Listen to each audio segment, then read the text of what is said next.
Aljamain's lucky there's a cage. Without a cage, if we're fighting in a football field, I knock him out every time. He's lucky there's a cage. That's what his game plan. This is Johnny with Tiger Bomb MMA, and tonight I'm going over UFC 292, Sterling versus O'Malley, giving you my thoughts and predictions on the entire card. Two title fights on this card, one better than the other, but 10 total bouts so far as the day of the recording. I don't know if they're going to add a few more. I know the Ultimate Fighter is going to end this coming Tuesday, so they might add Brad Katona versus whoever. But yeah, overall, not too bad of a card, just from what I've seen based off of like the odds. I'm not too in favor of like betting this card frantically. So I'll give you my thoughts on that. But before I do that, I wanted to give you my thoughts on Luque versus Dos Anjos. So overall, not too bad of a night for me when it comes to the actual predictions. I guess you could say I went undefeated with my picks with an asterisk. What was it? The Dawodu fight. Obviously, a lot of people thought Dawodu won. Whatever. I'll take an L on that one. Like, whatever. And then the Dobson fight. I picked Nchukwi, but I actually ended up betting Dobson. I was 50-50 on it. So overall, I consider it a pretty successful night for me. Most of my bets won. One parlay lost because of Dawodu. But to get started with that card, Joanna Santos defeats Juliana Miller. I was actually going to bet Miller. I actually took a little bit of shot on her early, and I was going to plan on betting her live, but she got demolished early. I did not see that coming from Santos, mainly because like I hadn't really seen a whole ton on the feet from her. I knew her striking was okay, but I didn't think she was going to run a train on Miller like that. So props to her. Damon Blackshear was quite possibly one of the easiest picks because Jose Johnson ain't got shit off of his back in the grappling. There's always the chance that Jose could catch Damon, but Damon's shown to be pretty tough. Hasn't really been rocked a whole ton. And then on the ground, like, how good Damon is. It's just that there's a way to beat Damon Blackshear. And there's going to be a lot of guys that can beat Damon Blackshear, but when it comes to the Jose Johnsons of the world, he twisters them. So props on him. He handled that easily. Like, I took him inside the distance on a couple of my parlays. I was afraid of taking him by submission, mainly because, like, say Jose Johnson, who he's gotten craftier over the years, like he can avoid certain submissions. I didn't expect a twister for one, but I thought maybe Damon's just going to say, fuck it, I'll just pound him out. And good reason for that, because the next fight, Jacqueline Amarin, she went for submission after submission over that Rat Ruiz, and she eventually decided, screw it, I'll just TKO her, which is why like I was kind of like, maybe take her by sub, maybe whatever. I ended up losing. I think I took her by submission, and then I'm like, okay, I should listen to my own advice. Martin Boudet, I took Martin Boudet over 1.5 and him to win. He ended up beating Josh Parisian way sooner than that. I should have known better. It's just Josh Parisian is he's Josh Parisian. Martin Boudet can mort him. That was awesome. Isaac Dogarian, I took a shot on Dogarian like I said I would. I took I think half a unit shot on him. He ended up making it look easy. I'm still like, damn, if it gets extended, I'm a little worried, but his gas tank looked good. He is legitimately a scary guy when he gets on top of you. Handling Francis Marshall like that, like, you can crap on Francis all you want. I consider him to be a very good fighter. For him to pass guard and then land those shots on him with the ground and pound, highly impressive. So for Dogarian, there are going to be matchups where I'm going to be a bit tentative to bet him. I don't think we're going to get him as a dog anymore for a while. But yeah, he's a very good prospect. Terrence McKinney defeats Mike Breeden, also inside the distance. I think I didn't put like a whole ton of money on him, like just $20 or whatever inside the distance. I wasn't wanting to lose more money. I'd been going through a pretty bad losing streak, mainly with baseball. So I'm like, yeah, let's not go too nuts. Yeah, he handled him in the first round. Marcus McGee, I think I said it in the video. I didn't go back and rewatch it, obviously, but I'm pretty sure I said that I was okay losing money on McGee because there was money on the table for him to win. But I wanted to see how the first round played out. If JP Buys could grapple him a little bit, maybe that line gets a little better for me, then I'll take him in the second round. Yeah, I lost money on it. I could have taken the under. I could have taken inside the distance. Marcus McGee wasn't really going to lose this fight. I thought he was going to lose maybe minutes or a round, which would then be in my benefit to take him live. And he handled him accordingly, and good for Marcus, right? Like, he looks better every time, like the movement, the athleticism. I'm looking forward to see him fight now. Like, he is kind of establishing himself, at least in my books, as a guy that you really can't miss because he's going to do something fun. And then for JP Buys, it sucks that he's been finished as many times as he has been. I gave him a lot of credit for moving up to 135 because he actually looked just as big as Marcus, even though he was a former 125er. And yeah, it was unfortunate. So I don't think they're going to give him another shot. I wish him the best, legit. Like, I really do. I hope he gets a win soon. Josh Fremd defeats Jamie Pickett. I saw a lot of tickets with Josh Fremd. They ended up cashing, but he did not look good. He looked every bit as I expected him to look because he fights the level of his competition. And Jamie Pickett had some good moments in there. You should not allow Jamie Pickett to give you good moments. I know he missed weight, but I'm not going to take that into consideration with his performance. Like, he is not a guy I'm looking forward to bet minus 300 plus on. I expect him to lose his next fight. Like, I don't even care who it is. I just fully expect him to lose his next fight. AJ Dobson defeats Stefan Nchukwi. I was a little nervous on this one. I had Dobson on a parlay with Blackshear inside the distance. Who else did I have? Blackshear, Dobson. Oh, man, who else was it? I don't really remember now at this point. All I know is that it cashed, so believe me on that. And yeah, he didn't necessarily make it look as easy as I hoped he would. I thought he would either get a finish or use more wrestling. He didn't pull the trigger as much as I wanted him to. Even though I felt confident he was going to get the 29-28, when they were reading the scorecards, I wasn't sure. I was like, shit, they might give it to Nchukwi because he was throwing harder. He's being more technical, but he wasn't really throwing a whole ton of punches. I really did believe Dobson won, but with that slight bit of doubt, I was like, man, maybe Dobson is not the guy to bank on. Like, you can see again that he has potential. He's not letting it go. He's not demonstrating it. Next bout, Yasmin Lucindo defeats Polyana Viana via triangle choke. Now, the issues I had with Lucindo in the past were that she doesn't believe, or at least she gives me the impression that she doesn't believe how good she is. The fact that she submitted Viana was impressive because that's what I wanted her to do to Brogan Walker. I'm like, get her down, ground and pound her, get the arm triangle, get whatever you want on her. The fact that she did it to a much better fighter, at least on paper, was even more impressive. I actually took Lucindo to win by decision. It wasn't a big bet. It was just kind of like, oh, let's see what happens. It didn't cash, of course, but I was more impressed in the fact that she's trending in the right direction, right? Like, she, I believe, dropped Viana at one point, but yeah, she's getting better. And the more she realizes how good she is, because she's got the goods, the better she'll be moving forward, right? Like, I don't want it to be that, like, she is going to be too tentative or not willing to exploit the ground game of somebody because she's just not confident in any sort of facet.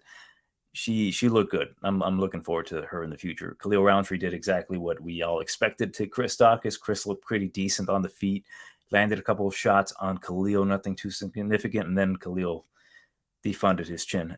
Cub Swanson defeats Hakeem Dawodu. So looking at this, I lost a parlay. I had Dawodu. I had, I believe, Blackshear, a bunch of other crap on there. It was like a $5 bet to win $100.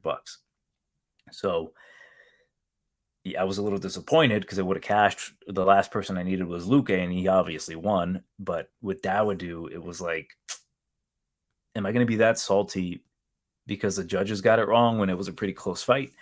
It was relatively close. Overall, round number one was pretty close. Realistically, though, a good judge would have given it to Dawodu because I thought he had better shots. I thought he kicked Cub a lot better. Cub looked good in the first round, but like later towards the end, you could see him slow down.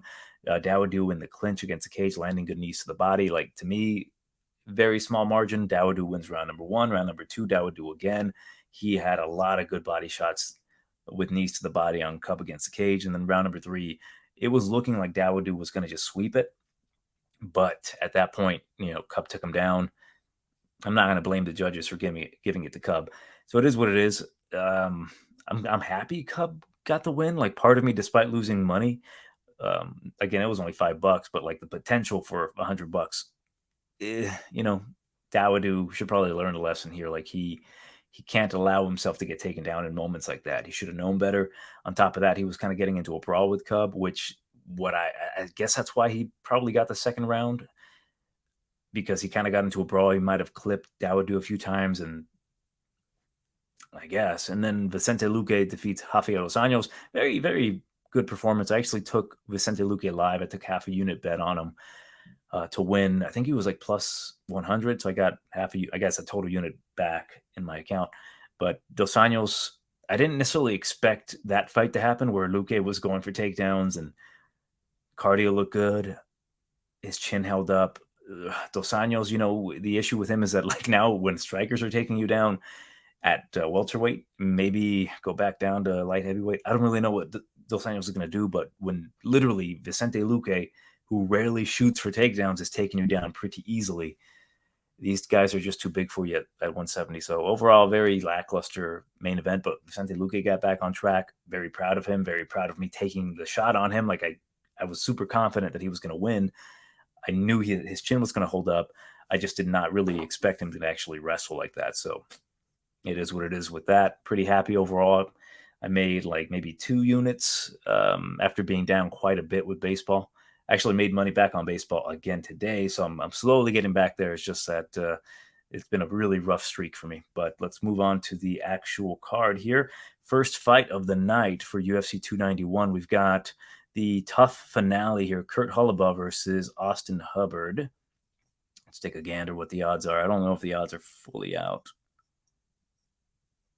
I'm not seeing anything yet. No, wait, here we go. Hubbard minus 190, come back on. Kurt Holobaugh is plus 165. And I don't hate the odds. The odds themselves make sense to me, mainly because Kurt Holobaugh, he's 36 years old. He's been in a situation recently where, like, in the tough house, he lost to one of Connor's boys, or almost lost to one of Connor's boys. Like, he was getting dominated on the ground, on the feet. He didn't look good, but then he fought Jason Knight, who I thought was one of the toughest guys in that tournament. He destroys his ass, right? He gets utterly destroyed by Kurt Holobaugh. For me, though, I'll keep this one brief.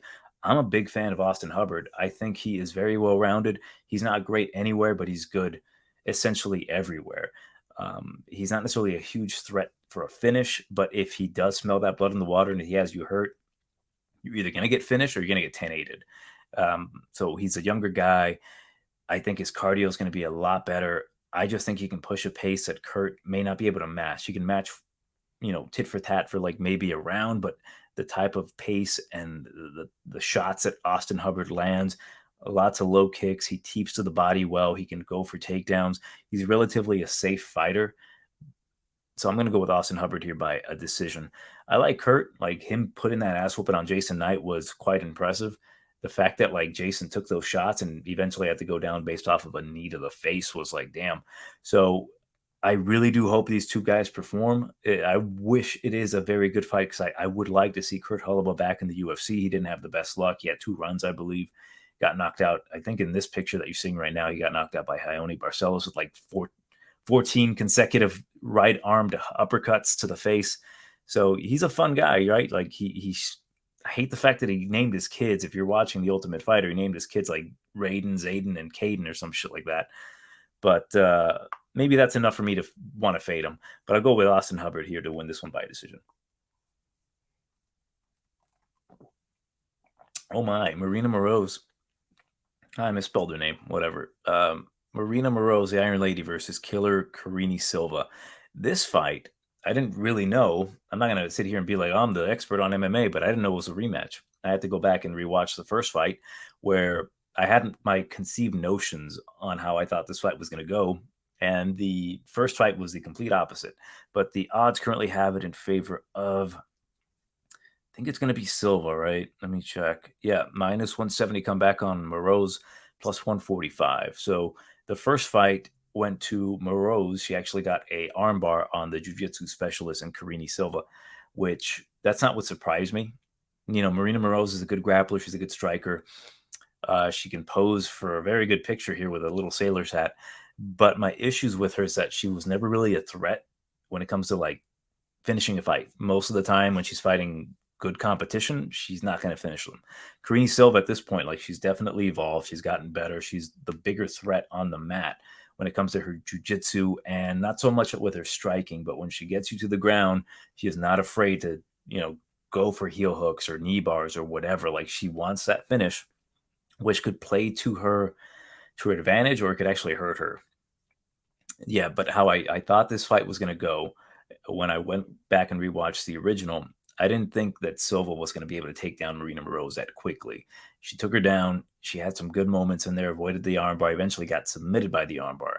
Because I'm thinking maybe if Karine Silva can't get the takedown on Marina Moroz, who, say what you want, like OnlyFans, whatever, she has gotten better, and she's shown to be able to fight a specific fight to appease the judges, right? Like, she's not necessarily winning fights, but she's convincing the right people that she is winning fights. For example, if you are going to trial for something, if you're guilty or you're not guilty, doesn't matter as long as you make the right people believe that you're not guilty. And I feel like Marina Moroz is very good at convincing people that she wins fights.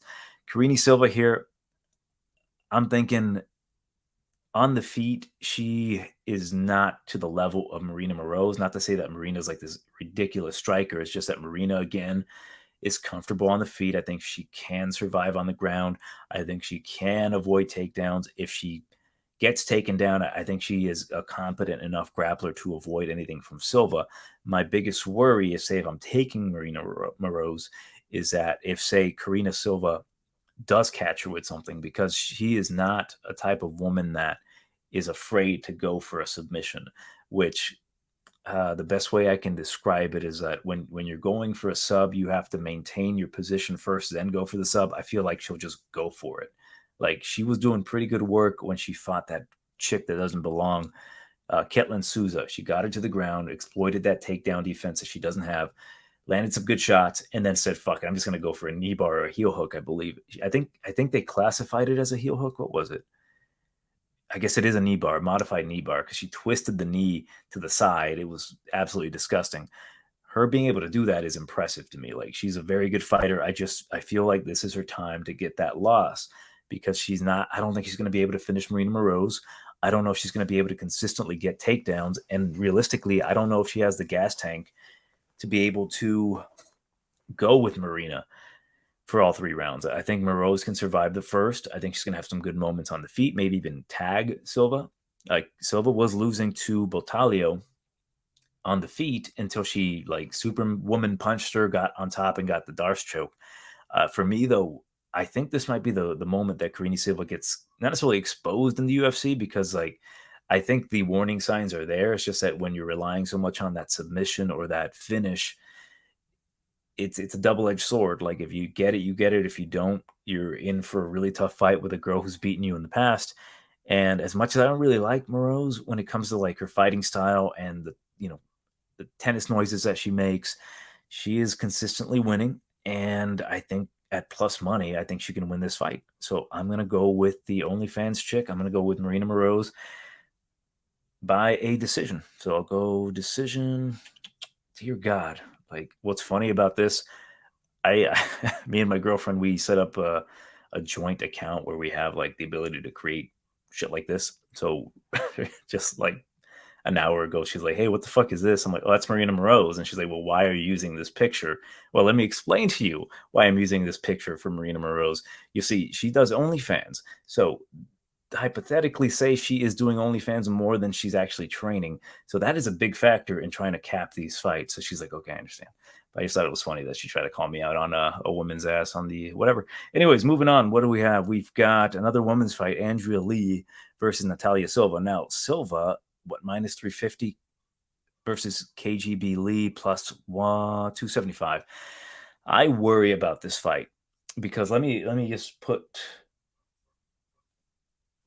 fucking dog outside. So let me just put this on hold while I look at what I have in my notes for Silva. So all I have for notes on Silva are lyrics to the song by Carly Rae Jepsen, Call Me Maybe, where it's like, before you came into my life, I missed you so bad. I missed you so bad. I missed you so, so bad. I didn't realize what those meant until I saw Natalia Silva fight. I was like, wow, I didn't know this is what I was missing in my life. I love this woman. I want her to win. I worry about her winning at these odds. I think Andrea Lee is a tough out for a lot of girls. I think Andrea Lee is skilled enough to be able to really take advantage of moments in this fight. I think Natalia Silva is incredibly fast. I think she's a great counter striker. I think she's a great grappler herself. Because she can exploit women on the feet, people do forget that she's a very, very dangerous ground game. Like, she can get an arm bar. She's very good.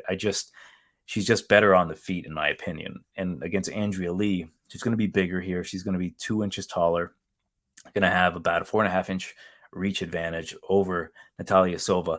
And realistically, I have to kind of hype myself up. I'm like, is Silva capable of losing this fight to Andrea Lee? And I'm like, well, she fought Jazz Davisius. And realistically, to me, Jazz Davisius at this point is a much better grappler than Andrea Lee.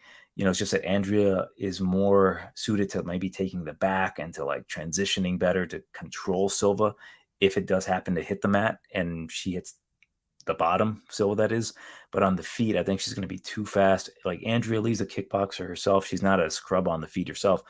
I just do worry that if it does happen to hit the ground in odd transitions, maybe Andrea Lee can get a bit of control time. And after her last fight, where a lot of people thought that she won that decision over Macy Barber, they might give it to her. I don't know. Just things to kind of keep in mind. Like, is it logical for me to think that way? No.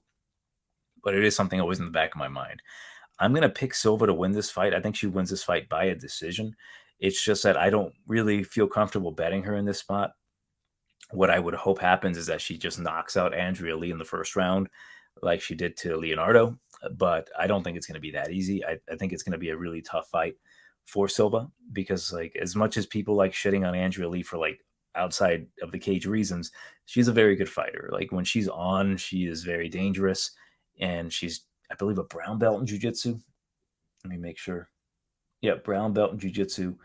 And yeah, I just worry that if, say, Silva throws a kick, Lee catches it, dumps her because she loses her footing, she can take her back and control her for maybe a round.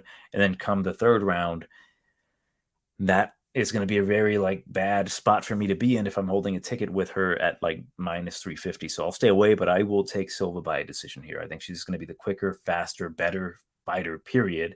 And I am hoping that I'm wrong and she just kind of blasts right through her, and then we can get her fighting, I don't want to say bums, but more knockoutable girls.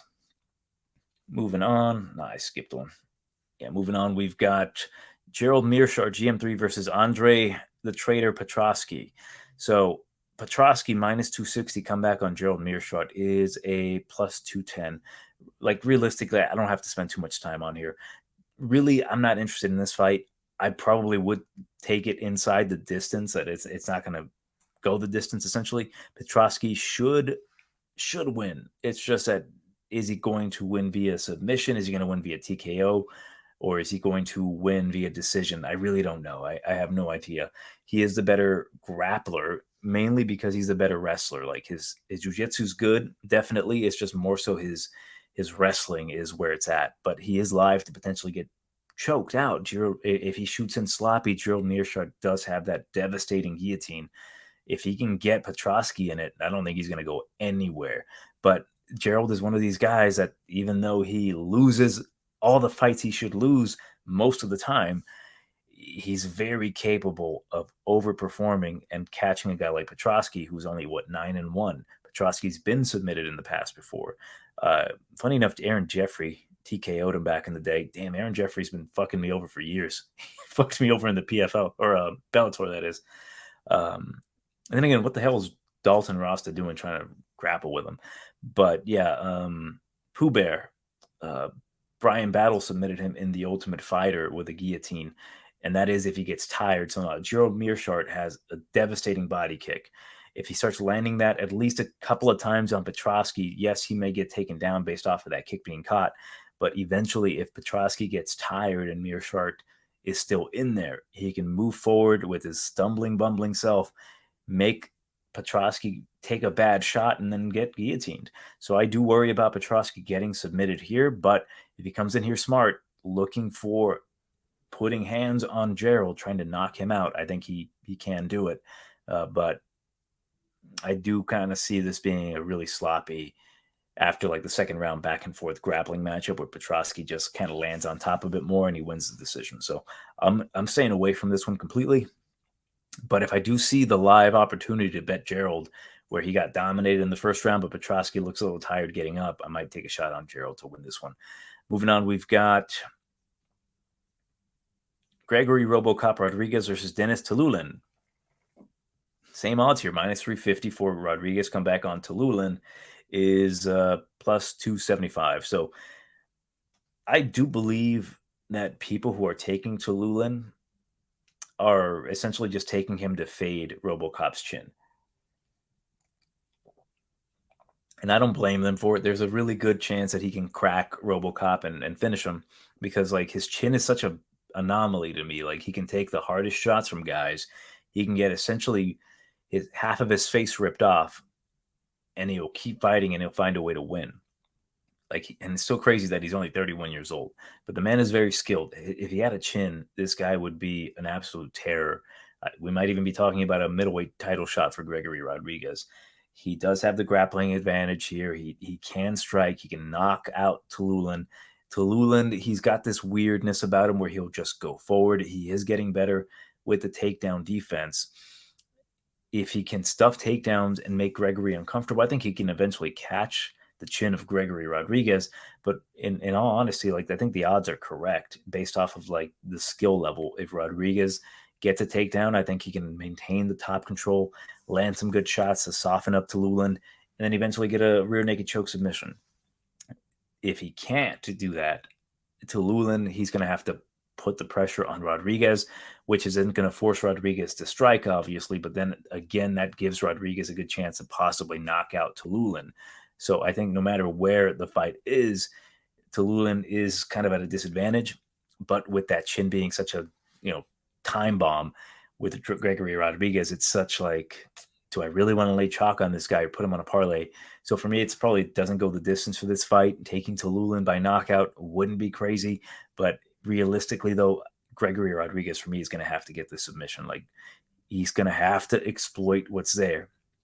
It's clear as day. You take him down, you submit him. If Gregory doesn't do that, he deserves to get knocked out. It's just that how much do you trust him? I would trust him at minus 155 to go ahead and do that, not at minus 350. Shit, minus 200, I'll consider it. I'll probably put it on a parlay, but not minus 350. To me, that's like this guy is just asking to get knocked out at that line. So I'll stay away from it, but I will take Rodrigues by submission round number 1. I think submission is probably the easiest path to victory for Rodrigues. So because of that, he's probably going to get knocked out. So moving on, what do we got here? We've got the return of Chris Weidman, Chris the All-American Weidman versus Brad Tavares. So Weidman is prelim main event. I get worried for this to be on like the prelims because more people are going to be able to watch it free.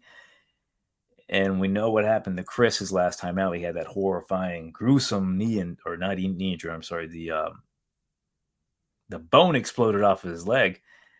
And now he's making a return, and he's 39 years old, and he's fighting a guy who honestly has some really good takedown defense in Brad Tavares. Minus 260 Brad Tavares, plus 210 Chris Weidman. I'm not the guy these days anymore who likes to just automatically say shit like there's no way Chris Weidman wins this fight. So let's explore the ways that Chris Weidman can win this fight. Chris Weidman is a very highly decorated grappler and a wrestler. He went to Hofstra. The guy is a very good wrestler. If he can take Brad down, which he's going to have to, I don't think he's going to come out here trying to knock out Brad. He can have some success if he can get him down. If Brad avoids a takedown, I think Brad obviously is going to have a target there, attacking the legs, just kind of staying away from Chris Weidman, attacking the body, getting him tired. He's been away for a while, right? Like I worry about the leg, obviously, of Chris. Like if he takes a very good shot to the leg, is that going to be enough for him to be like, yo, like, I can't walk, or are they going to stop the fight early? Like imagine being like Sarah and Longo, and you see Chris Weidman take repeated shots to the leg. Like if they really do care about him, I'd be like, you'll stop the fight. Like I don't want to see what happens next after like Brad Tavares lands at like 17th kick to the leg. So there's a lot of issues here when it comes to Chris Weidman, especially knowing that he had that horrific leg injury. I was kind of keeping track of what happened, and there were issues and complications, and it seems to be that like now he's got everything taken care of. But I do worry about Chris and his safety and his health here. I kept reading and hearing interviews about how he thought he was going to have to get it amputated, and then he may never walk again. So I'm like, shit, I'm glad he's made that recovery, but like realistically, I just don't want to see him get hurt. So I am going to take Brad. I'm not going to put money on it. I don't want to have any bad karma here. So I'll take Brad Tavares to win this one. I'm going to go with a decision. I'm going to assume everything holds up well for Chris, but if that does happen and Chris can't get that takedown and he can't get his ball rolling, I do think that time away, it's going to wear on Chris. He's going to get tired, and Brad's just going to kind of coast to a decision. So I'll go with Brad Tavares by a decision. I'm not really looking forward to betting this fight at all. Like, I just, the best outcome I want is just that Chris Weidman walks out fine and he retires with dignity. But let's move on to the main card. First fight of the main card here, we've got Marlon Chito Vera versus Pedro Young Punisher Munhoz. The odds have it in favor of Vera, which I thought was very, very shocking, minus 190. The comeback on Munhoz, plus 155.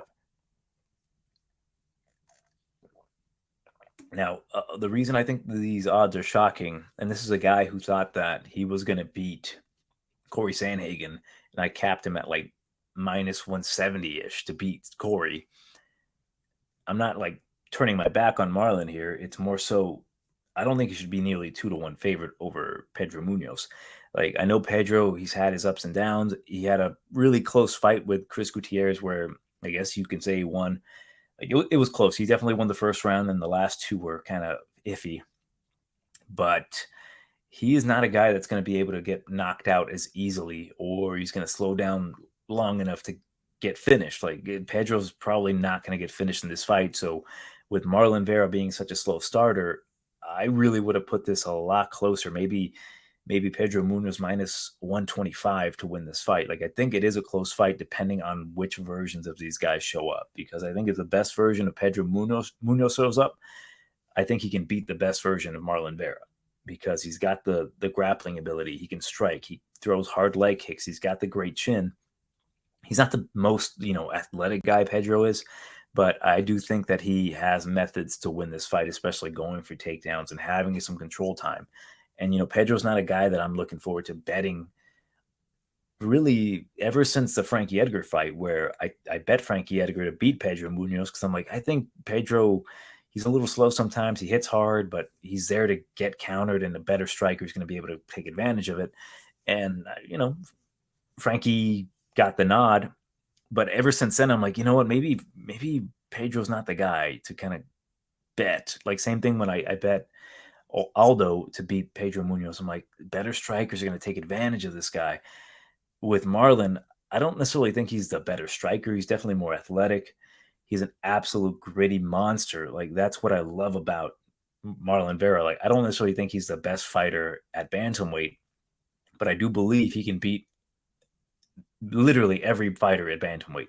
If you give Chito Vera enough time, and if you let him be himself, like if he unlocks himself, because like whatever happens to him in that first round where he's like kind of gauging the distance and keeping an eye on things, he's a very slow starter, but when he starts fighting his fight, like this guy can beat anyone in the world. Like, the guy is nasty. Like, he doesn't follow the rules when it comes to like standard fighting in MMA. And what I mean by that is not that he's a cheater. It's that like standard shit would be, you go against the cage, you push each other against the cage, you reverse each other a little bit. This guy doesn't fucking care. He'll just start throwing elbows. He'll start throwing knees. He'll start letting go because he doesn't care. Like, most of the time, a lot of fighters don't do that. If say he gets a takedown, he's going to start attacking immediately. He doesn't settle in to control your position before you start getting up. He'll just start unleashing shots on you, which is like why I love the guy so much. I've seen so many times where guys get a takedown, they maintain the position, they make sure the guy is controlled before they start unleashing the shots. Vera's not going to do that. He's going to let the hands go. when he does. So I love Marlon for that. And I do think that if Marlon does that in this fight, I think he can overwhelm Pedro. Like, I don't think he's going to finish him. The best chance for Marlon to finish him is that if Pedro's chin time is just up, like it's finally up, like he can't take shots anymore, which I don't know if that's true, or if he cuts him up. I think Marlon's got a really good chance to eventually catch Pedro against the cage, move forward with like an elbow. Man, when I tell you I love Marlon so much, like I study what he fucking does. He just moves in with elbows when he has you there. He'll try to cut you. He doesn't care about your safety. So if he can do that to Pedro, like maybe eventually, like round number 2, start getting built up, like get warmed up, start letting the hands go, throw the kicks, make him uncomfortable, push him forward, pressure the guy, throw elbows, shit, take him down, beat him up a bit. I think he can overwhelm Pedro to eventually win this fight by a 29-28 decision.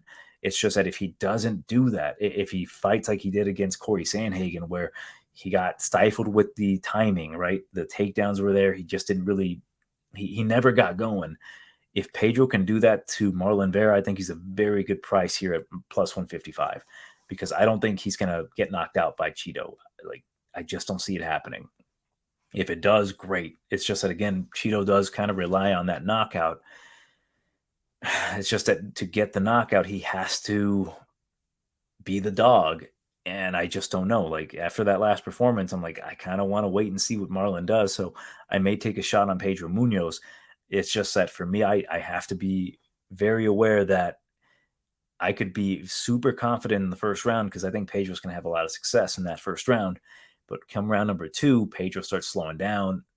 Like, my thoughts of cashing out that ticket aren't going to be there anymore. So I have to be prepared for that moment. So I'm going to take Pedro Munhoz to win this one by a decision. But again, I do believe it's a lot closer than the 2-1 favorite for Marlon Vera. I do think Pedro has a good chance to win this fight. I also think Marlon has a very good chance to pass the second round, which he normally does, start fighting and start being gritty and start being himself, landing elbows, just bloodying up Pedro, but not finishing him. So if it comes down to that third round and Pedro's still looking good, I think he can get a takedown, get some control, and beat Marlon. So I'll go with Pedro by a decision. Again, I'm not uber confident in this particular spot for Pedro, because I know if Marlon shows up, it's going to be a rough night for Pedro Munhoz. Whether he wins or loses, he's not going to go out there without like any scrapes. So I'll take Pedro to win by a decision. Very, very, very hard fought decision. All right, moving on, we've got short notice bout here for Ian Machado Garry. We've got Haitian sensation Neil Magny versus Ian Machado Garry, number 15 versus number 11. So it was initially supposed to be Jeff Neal versus Ian Machado, which I had some opinions on that fight. But now that we have Neil Magny here, it is a obviously completely different matchup. It is more so a grappler versus a striker. Minus 450 for Garry is a bit steep. So like playing the props might be a bit difficult here. Like, you can clearly go with the knockout prop if you want to, like, get a better line on Garry. But Neil Magny, he's a crafty veteran. He is 36 years old. He does have a significant reach advantage here by 6 inches, and he uses it fairly well. And he's a clinch master. Clinch you up. He wins fights that way. He clinches you up, takes you down, controls you. With Garry here, it's really tough not to say he's not going to win this fight. I think he wins this fight either obviously knockout or a decision, depending on how much Ian Garry has prepared for Neil Magny. And what I mean by that is, like, he's called him out in the past. Like, he's definitely wanted to fight him. Maybe he has a specific game plan. Like, Garry even said with his last fight, like, I saw that head kick coming against D-Rod. So I'm like, what does he have in store for Neil Magny, right? And I kept saying this about Machado Garry, is that, like, the more time you give him to get better, the tougher he's going to be to beat, right? Like, the better he gets at his timing, the better he becomes with his takedown defense, with his actually offensive grappling. The guy's going to be tough to beat. And one particular asset that he has is a Bellator top, I think he's top welterweight in Jason the Ass Kicking Machine Jackson, right? They're pretty similar. Essentially, Neil Magny and Jackson are pretty similar, except that I think Jackson's just a much better version of Neil Magny. They're both tall, they're both long, they're both Jamaican. Uh, and I just think that him being the primary training partner for Garry just kind of has him consistently ready for a guy like Neil Magny, who to me is not the most dangerous guy. So I'm going to go with Garry by a decision. Probably I might take that line or the TKO prop just because that 450 is just not for me. What are the ways that Garry loses this fight? Like, Garry can be a little overconfident sometimes with the striking and his striking defense. Neil's not the biggest, heaviest puncher, but if Neil does connect with a couple good shots, it could not necessarily wobble Garry, but put him in position for him to get taken down and then maybe controlled a bit. And the biggest psychological thing with certain fighters, and I'm not saying that this is an issue with Garry, it's that if you do lose that first round to a guy that you didn't expect to lose a round to, it could put you in that sort of more defensive mode. And say round number 2 comes along, Gary's just a little too tentative to throw. Maybe Neil can clinch him up a bit more and just barely steal that round. Even though like Machado lands the better shots, they might give it a split to Neil Magny. So Neil's always live to sneak out a decision here. But I just think Machado's just too good of a counter striker. And I think this is his time, right? And again, he's been putting in that time at Kill Cliff. I've said a lot of good things about him, especially when I'm watching him, do his training on Instagram. He's always posting pics and videos of him getting his ass beat, which is like, that's exactly what you want to see with a young guy. He's not the top dog in that gym. He's getting his ass chewed out by the top guys. And because of that, he is learning, and eventually he's going to become one of the top guys. But yeah, I'll go with Machado Garry by a decision, but not liking that money line. I just think that's there is a chance that Neil Magny can sneak out a win here. So I'd rather not be at the minus 440 line for Machado Garry. But moving on to the first title fight of the night, we've got for the strawweight championship, Magnum Weili Zhang defending her belt against Amanda Lemos. Zhang minus 330, come back on Lemos plus 250. Now, I hate how nearly every favorite is like 300, minus 300 or so. But I'm going to go with the communist here. I'm going to go with Weili Zhang. And the reason for it is that I just, honestly, I'm trying to be fucking nice here, but I don't think Amanda Lemos deserves a title shot. I think she got it by default. The way she finished Marina Rodrigues was kind of pathetic. It was more so a big stunt by Rodrigues because a lot of the follow-up punches against the cage where she rocked her were not even touching her. It was just, she was just swinging at air, either hitting the glove or whatever. They weren't really hitting Rodrigues. So for her to get a title shot like that off of essentially one good shot and a couple non-connecting punches, to me is like, I don't know. I just don't trust Amanda Lemos. Like, she's fighting another good striker who's just the right size. Like, they're both 5'4". Those swinging overhand rights aren't really going to connect on a much slower, taller woman like Rodrigues. I think Weili Zhang is very, very strong. She's become a much more competent grappler offensively with her wrestling. I think she's definitely got, the kicking advantage here. She may not have the punching advantage, but when it comes to the overall MMA game, I do think that Weili Zhang is just better than Amanda Lemos. Amanda Lemos is very dangerous. She could crack Zhang or possibly submit her because she's shown that ability to, definitely hurt girls on the feet. And if she jumps guillotine, like, it shows to be effective, right? I do believe she can get a submission on Weili Zhang if she doesn't mind her P's and Q's. But I'm not interested in this one either. I do think this fight won't go the distance. For me, I think Weili Zhang is going to win this fight in the later rounds, round number 3, 4, or 5. I think Zhang's going to have a very solid, intelligent plan of obviously striking with Amanda Lemos first, kind of gauging that speed. Lemos bounces on her feet a lot. She's a good counter striker, especially with that left hand. But eventually she will slow down. Now, she's not been 5 rounds, and now she's going 5 rounds with the 2-time strawweight champion of the world, Weili Zhang. She's got all of China behind her. The Chinese are going to probably drug her food. There's no way Weili Zhang's going to lose this fight, right? Like, Disney is probably involved in this, right? Like ESPN and Disney are somehow together, and we all know how much Disney loves the Chinese. Ain't no way Weili Zhang's losing this fight. So I'm going to go with Weili Zhang. I'm going to say round number 3 TKO. I think eventually she's going to tire out Lemos. She's going to get a couple of tight submissions that Zhang's going to come out of, and then there's going to be some ground and pound. Eventually, there's going to be just too much accumulation of strikes with the ref is like, that's enough. So I'm going to go with Weili Zhang, round number 3 TKO. I'm not a fan of that line either, but I'll go with, again, shit, I don't really know. I don't know what game plan I have currently for betting this card, just because it's a lot of chalk, and a lot of chalk has done me bad in the past.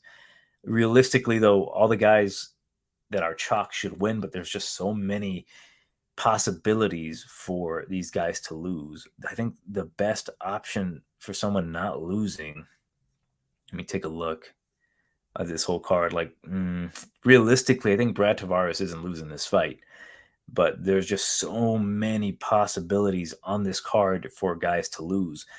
And especially in the main event, we've got AI Jermaine Sterling versus Sean Sugar Sean O'Malley, I guess. Sean O'Malley's plus 210 comeback on the Funkmaster is minus 270. I couldn't find a really good picture of Aljamain Sterling, because I've never seen the guy fight. I don't know what he looks like. Like, I didn't even know. I had no idea he was a champion. So I was like Googling Aljamain Sterling, and I couldn't find anything on the internet. So I'm like, okay, let me go to an AI generated, picture generator. I'm like, please type in for me, master AI, Aljamain Sterling, and this is what I got. So I'm assuming Aljamain Sterling is a black fellow with a beard and long hair, like maybe a high fade. I have no idea. Again, I've never seen Aljamain Sterling fight. Again, I don't know how he became champion. Last I heard, Peter was the champion, so I don't know. I have no idea. Like, I guess he's the funk master, so he must be like a funky striker. So it's a striker versus striker matchup. But yeah, all jokes aside, it is going to be an interesting matchup here. Striker versus grappler now, Jermaine Sterling. And the more I think about this fight, the more I give Sean O'Malley credit for how he's kind of been talking about this fight. I've done a couple interviews where I've listened to his interviews, I should say, and he's being very realistic about this fight. And I think he put it in his own words the best. Like, it is a striker versus grappling matchup. He is going to probably take me down. If he does take me down, I have to survive. My game plan is, and this is a quote from him, don't let him fucking touch me. And I'm like, that's perfect. That's very accurate. For him to say, I'm going to try to grapple with him, like, he's very aware that if he gets taken down, like, don't give up your back. Don't give up your back, because literally that's kind of all he has is to backpack you. So, like, not to say that Aljamain can't, do damage with ground and pound or move to mount. It's just that once he gets those hooks in you, or the backpack body triangle, it is more than likely the end. With Sean O'Malley, though, like, he's going to be the taller, lankier guy. He's 5'11", going to have an inch reach advantage when it comes to the reach. I do think Sean O'Malley can win this fight, because Aljamain Sterling, like, I've counted him out so many damn times, but he is minus 270 here. Realistically, though, he should win this fight. He should be able to get the takedown. Sean O'Malley gave up easy takedowns to Peter Yan, and that poses a big issue for me, especially, like, I want to see Sean O'Malley win, just because, like, what is the purpose of Aljamain Sterling winning this fight just to, vacate the belt and move to 145? Like, this would just by default give us another champion in Sean O'Malley. It'll bring up another, name in that bantamweight division. It'll create the star of Sean O'Malley. Realistically, do I believe he'll keep the belt? Not entirely, right? He could have some favorable matchups, maybe even a Cheeto Vera rematch for his first defense if he wins, and if Vera wins. But yeah, like, Aljamain Sterling winning, it does no favors for anybody in that division. Like, Sean O'Malley gets another loss on his record, and then Aljamain moves up to featherweight and gets his ass beat by every single featherweight that he fights, causing him to retire via generous amounts of CTE. I typed that into the AI generator as well. Like, what's going to happen to Aljamain Sterling at 145, and that's exactly what it said to me. So it's kind of like, is this really going to be? Is this really going to be that easy for Aljamain? I'd say yes. I do think he can get success on the mat, but if Sean O'Malley plays it smart and Sean O'Malley also said it best, like he tends to find the guy's chin in the first round, and if he ends up clipping Aljamain, it could really spoil a lot of parlays and bets. You know what I mean? So with Sean O'Malley, like he's clearly the better striker here. He's much more fluid on the feet. He's very fast. He cuts angles well. Good footwork. I do think he can have a lot of success avoiding the shots of Aljamain because Aljamain has to pin you up against the cage really to do his best work, right? If Sean O'Malley is moving along and skirting along the cage, avoiding that little black octagon on the outside closest to the cage, and just using his best footwork, implementing knees up the middle, kind of keeping Aljamain at bay. Aljamain, like he's looked semi-impressive his last few fights, especially with Cejudo, where he was able to take him down. Thing is, he had a huge height advantage over Cejudo, who was, a bit rusty with the wrestling as well. But overall, a good win for Sterling. I'm not going to shit on him for that. But what people tend to forget is how fucking terribly awkward he becomes when things aren't going his way. Like with Peter Yan, like he had success early. He couldn't get the takedowns. He started flopping all over. And that's my biggest fear with Aljamain Sterling. Like as much as he becomes a better fighter, that's not ever going to go away from him. Like if he doesn't get success with those takedowns and he's not being the more voluminous striker, he kind of becomes a floppy, ragdoll. Like I can't trust Aljamain ever if there's any resistance here. If Sean O'Malley is stuffing takedowns, sticking his head down to the mat, avoiding and sprawling, getting back up, cutting angles, and then Aljamain's kind of like going, all in for a really shitty far away takedown, like a very telegraphed takedown. So I think Sean can catch him with something like a kick or a knee, an uppercut. And then if we're seeing a really wobbled Aljamain Sterling going for sloppy takedowns and he gets tired, it's just going to be a matter of time. Like maybe he gets Sean O'Malley down in the first round. Sean survives second round. What's going to happen? Like it seems so fucking simple that it's Aljamain's fight to lose, right? He's going to just take the back, submit Sean O'Malley. I just don't think it's that easy, right? Like I might actually have to go with my not my gut. My gut says Aljamain's going to win, but like my heart that says I think Sean O'Malley has a good chance here because I think a lot of people are counting him out, and there's good fucking reasons to count the guy out. I think he's not necessarily fully dedicated. There's always talks about him going out and partying, and I don't know. I don't know what Sean O'Malley's really like in training, but from what I've seen and the way he's been able to like overcome the guy like Peter Yan, where no one really gave him a chance, I actually ended up betting him and he cashed. So can he do something like that again here against Aljamain Sterling? And again, I listened to a lot of O'Malley interviews where he's like, yeah, Peter Yan caught me off guard because I had no thought that he would ever try to grapple with me. So when he took me down, I was like, oh, fuck, he's wrestling. But the fact that he's like, I made him wrestle, meaning that I caught his chin, I hit him a couple times early, and it turned him into a wrestler, was like, that's a good sign for me. Like, yeah, I ended up getting taken down. It wasn't the best performance, but now that I know that all he's going to do and Aljamain is going to try to wrestle me, I think he can pull out some crafty shit, especially if he starts throwing like flying knees. I mean, he's going to probably be too quick for Aljamain. And if it's going to be the Matador versus the Bull, I don't trust Sterling to be the very intelligent Bull. I think he can get sloppy in there. And if he gets sloppy, there's a good chance. Here's the funniest thing I just thought of. If Aljamain Sterling goes for a takedown and he gets on all fours, and then Sean O'Malley just blasts a kick up because he's expecting Aljamain to like put his hands up, and Aljamain wins the fight via disqualification. That actually would be really fucking funny. But I do see stuff like that happening where Sean cuts an angle, and then he kicks the body or kicks the head of Sterling, because I think Sterling, if you make him out to be stupid, he's going to gladly show you how stupid he can be. It's just that, like, I've seen him too many times make a lot of mistakes where he gets too sloppy.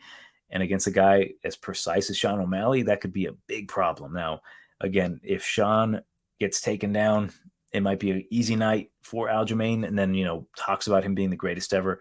I'd have no problem with that, right? Like, he's supposed to take care of Sean O'Malley, but realistically as well, think about that line, minus 270.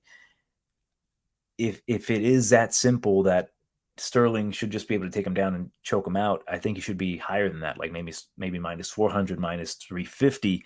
So to me, I still think there's a lot of people out there that think that Sean O'Malley can get it done. I think he does have the skill set to do so. He's not the worst grappler ever. It's just that, again, if he gets taken down, there's that big threat of Aljamain Sterling. Now, Sterling wasn't able to submit Peter Yan. If Sean O'Malley, who is, I believe, a brown belt under, God damn it, I forget his name, the guy that Aljo fought years ago. Let me make sure. I believe he's a brown belt under, Augusto Mendez. I just think this is the way I'm thinking here. I think that if Sean, realistically, he only has the one threat to take care of, that's all he really has to work on. Like, he doesn't have to train striking. He's going to be the better striker than Aljo. He's going to have more volume. He's going to hit harder than Aljo. It's just avoiding takedowns and surviving. And I think if Sean can do that, and if he's basing his training camp strictly on that, I think he's going to have more freedom to throw kicks. He's going to be more free to, like, throw flying knees, especially if he thinks he can get Sterling out of there. So I'm going to take my shot on Sean O'Malley to win by TKO in the second round. I think the first round we might see a couple good shots from Sean. He gets taken down. Sterling will slow down a bit.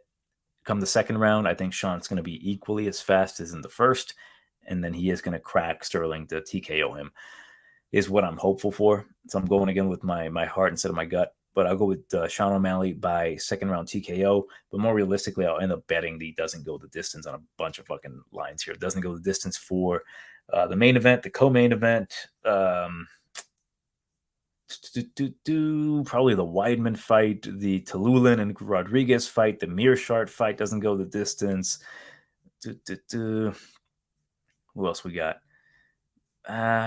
Maybe the Holobaugh. Yeah, probably those for sure. But yeah, I'm looking forward to that main event. Like, this is the first time I'm actually excited to watch a Sterling fight, opposed to the Triple C fight. Mainly because I'm like, the Triple C fight, we knew it was going to be a lot of wrestling, and here there's a possibility of a knockout. It's going to be crazy, though, to call Sean O'Malley the champ. So it's going to be ridiculous.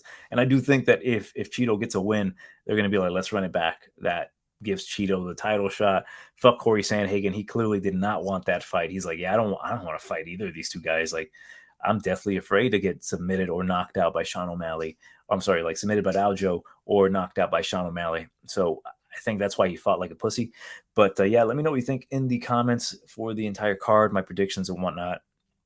I have no idea what I'm going to bet so far. Like, I don't have the strategy for this card because, again, the odds are just kind of dumb. I might pick a couple underdogs here, such as Sean O'Malley.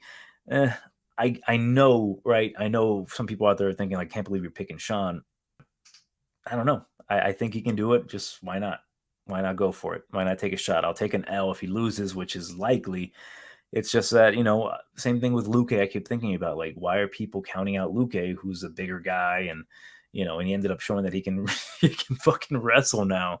So, like, I always think, like, just because a guy hasn't shown the ability to, survive a grappling attempt or a, strangulation doesn't mean he can't do it. And especially if Sean is training that 24/7, making sure his ground game is on point, making sure he can survive and doesn't do anything to, like, cause Aljamain to get into a better position, either mount or take the back.